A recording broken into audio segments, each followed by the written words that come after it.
Everything I've described comes together in the Hagler fight. Hagler things to think about.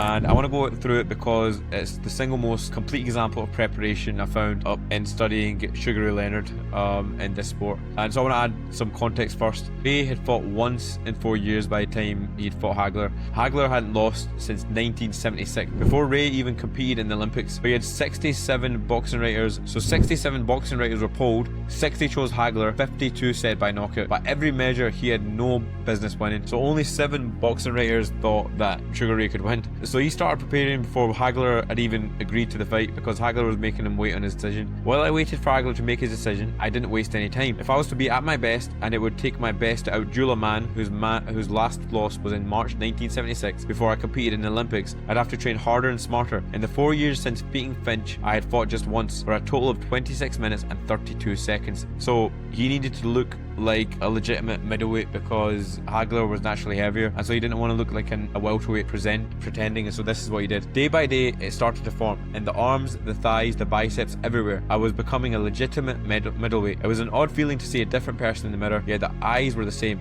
Hungry, angry, alive, and that's what mattered most. And then he sent a spy into Hagler's training camp, which apparently was normal back in the day. JD agreed to spy for us at Hagler's camp in Palm Springs, California. He dyed his hair grey, put on horn ring glasses, and secured the photo and an autograph to boot. For 3 solid days, JD watched Hagler work out. He did come up with one fascinating insight I'd use on fight night. He noticed that just before the bell would sound to begin every round, Hagler would go stand in the middle of the ring as if to declare, "This is my territory, pal. I dare you to try to take it away from me." I decided that if I accomplished nothing else at Caesar's Palace, I would reach the center of the ring before he did. So he found one detail from 3 days of surveillance that his friend had, and Ray built a psychological weapon from it. And then the media tour happened. There were 7 weeks, 12 cities, and Ray used every single press conference as an extension of that preparation. From that day forward, everything I said to the reporters over the following 5 months was designed to work on Hagler's psyche. I felt it was his weakest part. I was measuring the same way I measured fighters in the ring, looking for an opening and pouncing on it. For the press conference in Manhattan, for instance, I wore a jacket that had shoulder pads to create the illusion of being as cut and muscular as possible to show Hagler he wouldn't be able to overpower me.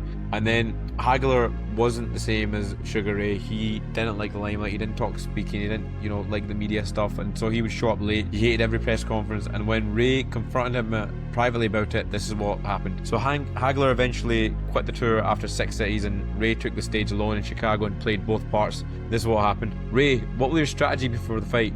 "Well, Marvin, I'm glad you asked." The audience loved it. And then the weigh-in happened. Both he and I were asked to wait off to the side while the others stepped onto the scales. I went first, Hagler patiently waiting as I came in at 158 pounds. But when it was his turn to be weighed, I walked away. I was letting him know that while he was a champ, I wasn't going to give an inch. And so then the fight night happened, first bell rang, and then Ray executes the spy's report immediately. When the bell rang for round 1, I accomplished my first goal. I beat Hagler to the center of the ring. I felt like putting up a flag.